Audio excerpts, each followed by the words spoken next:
अस्सलाम वालेकुम। आज के इस वीडियो में हम साइटोकाइंस को देखेंगे। हमने पिछली वीडियो में साइटोकाइंस को भी डिटेल से देखा था। अब हम उसके स्ट्रक्चर के बारे में बात करेंगे। तो पहले जो सा है ग्रैंजाइम बी का बताया गया है। ग्रैंजाइम बी और परफॉर्मेंस को हमने पहले पहले लेक्चर में देखा था। तो ये एपोप्टोसिस के अंदर मतलब अपना रोल प्ले करते थे। और ग्रैंजाइम बी क्या करता है, डीएनए फ्रेगमेंटेशन मतलब कि डीएनए की कटिंग, डीएनए को फ्रेगमेंट्स में कट कर देता है। अब फिर बताया गया है प्रोडक्शन और रिलीज़ का, कि हमारे पास प्रोडक्शन और रिलीज़ का जो प्रोसेस है, चाहे वो हमारे पास एंजाइम बी है या फिर साइटोकाइंस हैं, तो इनकी प्रोडक्शन और रिलीज़ एक दूसरे के साथ इंटरलिंक्ड होते हैं। प्रोडक्शन क्या है, सेल के अंदर होती है किसी भी, मतलब कि हमारे पास अगर कहें एंजाइम या फिर साइटोकाइंस की प्रोडक्शन सेल के अंदर होती है। And its release should have receptor on the cell, मतलब रिलीज होने के लिए क्या है कि सेल के ऊपर रिसेप्टर होना चाहिए और रिसेप्टर पे सिग्नल पहुंचना चाहिए। फिर जो प्रोडक्शन सेल के अंदर हुई थी वो रिलीज होगी। गोल्जी स्टॉप का यहाँ पे जिक्र किया गया है। गोल्जी स्टॉप क्या है कि all the release pathway are the stop. ठीक है, यहाँ पे है कि अब सिक्रीशन जो सी होती है रिलीज, ये किस तरह होती है, वेजिकल्स की फॉर्म में। दो तरह से हो सकती है, मतलब कि एक्स्ट्रा सेलुलर हो सकती है या फिर वेजिकल्स के फॉर्म में। तो वेजिकल्स जो उनसे हैं वो गोल्जी apparatus से निकलते हैं। तो अब अगर हमने देखना हो कि रिलीज कितना हो रहा है या फिर मतलब प्रोडक्शन कितनी हुई है सेल के अंदर, कितनी ज़्यादा प्रोडक्शन हुई है किसी भी मॉलिक्यूल की, तो उसके लिए हम क्या कहेंगे, गोल्जी स्टॉप करते हैं कि मतलब जितने भी पाथवे होते हैं सिक्रीशन के रिलीज होने के उसको स्टॉप कर देते हैं। फिर हम इंट्रासेलुलर स्टेनिंग करते हैं।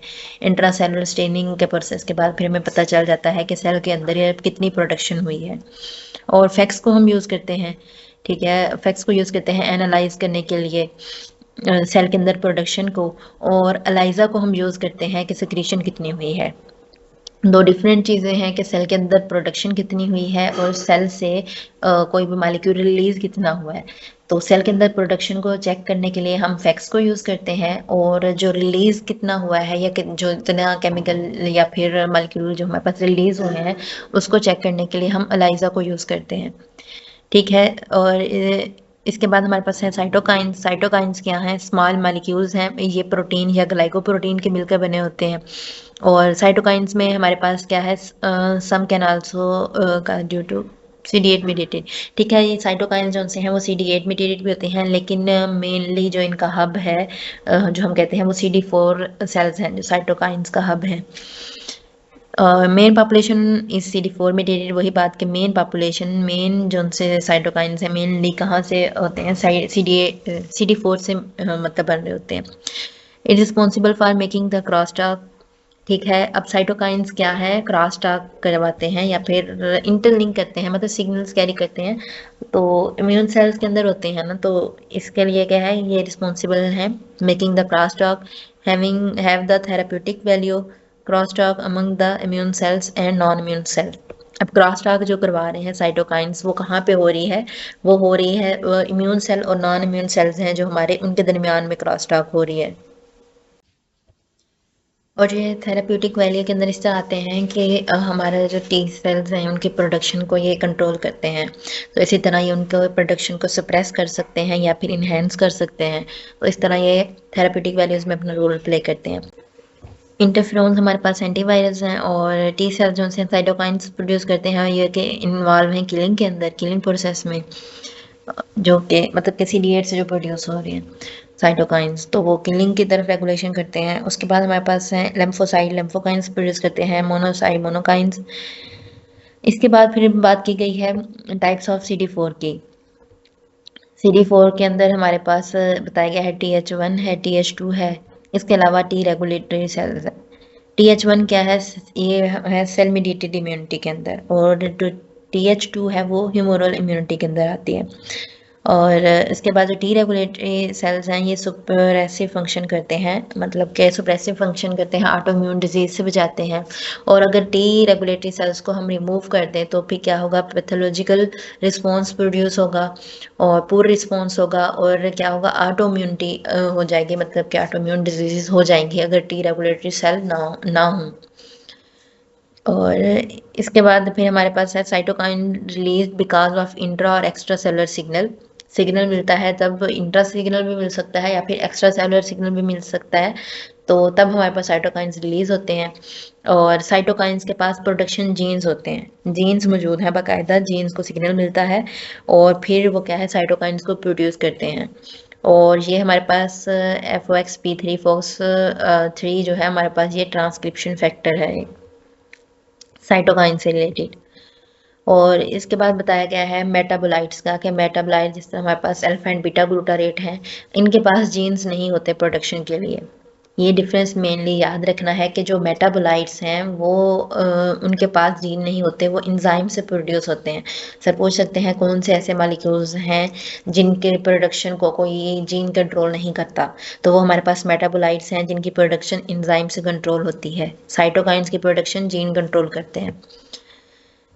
फिर हमारे पास पिकोमोस 10⁻12 quantity of the cytokines can work because of high affinity, मतलब कि अगर हमारे पास साइटोकाइंस की थोड़ी सी भी अमाउंट हो तो वो वर्क कर सकती है क्योंकि इनकी अफिनिटी बहुत ज़्यादा होती है और ये सिस्टम के ऊपर बर्डन भी काज नहीं करते साइटोकाइंस। इसके बाद बताया गया है CD4 का। CD4 maintain bridge between innate and adaptive immune system and can produce cytotoxic cells but in small amount. ठीक है, ये साइटोटॉक्सिक सेल्स को भी प्रोड्यूस कर सकते हैं लेकिन थोड़ी सी अमाउंट में। टाइप्स जो सी थी TH1 TH2 को दोबारा यहाँ पे एक्सप्लेन किया गया है। और स्पेक्ट्रोफोटोमीटर का बताया गया है कि फ्लोरेसेंस जो सी है स्पेक्ट्रोफोटोमीटर में चेक की जाती है। इसको नीचे से देखते हैं, एलाइजा के बारे में है ये। पहले ये देख लेते हैं, हमारे पास TH1 है। TH1 क्या करता है, tackle antigen direct killing involving the cells. ये TH1 जो है हमारे पास डायरेक्ट किलिंग करता है, सेल मेडिएटेड इम्यूनिटी के अंदर होता है, मतलब डायरेक्ट इन्वॉल्वमेंट है, डायरेक्टली अगर कोई एंटीजन है तो उसको किल कर देगा। जबकि TH2 हमारे पास है, ये रीशेपिंग द प्रोफाइल, मतलब कि प्रोफाइल को रीशेप करते हैं, ह्यूमरल रिस्पॉन्स हैं, डायरेक्ट किलिंग नहीं करते। और टी रेगुलेटरी जो है हमारे पास, उनका सुप्रेसिव फंक्शन है, not good in tumour case. Tumour case में ये अच्छे नहीं हैं, क्यों नहीं हैं, क्योंकि ये सुप्रेसिव फंक्शन करते हैं, इम्यून सिस्टम को सुप्रेस कर देते हैं। Have profile that do immunosuppression, वही बात आ गई, suppress the tumour cell if totally deleted the pathological response and autoimmunity. अगर इनको बिल्कुल ही ख़त्म कर दिया जाए तो फिर रिस्पॉन्स पुअर हो जाएगा और ऑटोइम्यून डिजीजेज होंगी। अगर हमारे पास टी रेगुलेटरी सेल नहीं होंगे तो वो टी सेल भी एक्टिवेट हो जाएंगे जिनके एक्टिवेट होने की ज़रूरत नहीं थी और जिसकी वजह से पुअर रिस्पॉन्स प्रोड्यूस होगा। इसके बाद एलाइजा स्पॉट का जिक्र किया गया है। ये क्या, मैंने पहले भी इसको डिस्कस किया कि जब सेल से सिक्रेशन हो जाती है, रिलीज हो जाता है किसी भी मॉलिक्यूल का या साइटोकाइंस का, तो उसको चेक करने के लिए हम एलाइजा को यूज़ करते हैं। तो एलाइजा हमारे पास था, check the concentration of cytokines in supernatural media. अब साइटोकाइंस को हम कैसे चेक करते हैं, फ्लोरेसेंस की बेस पे।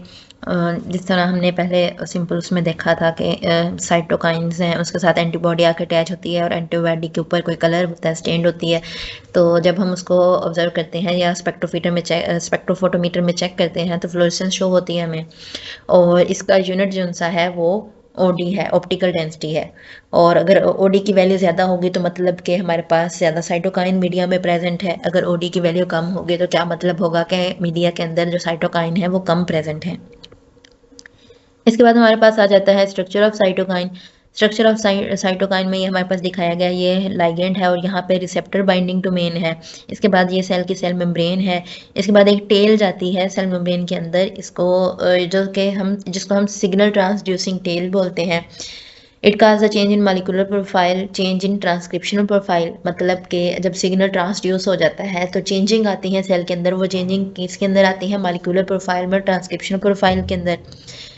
और ये टेल जो सी है लार्ज होती है in some molecules for transduction of signal, मतलब कि ये टेल जो सी है ये लंबी होती है, लार्ज होती है।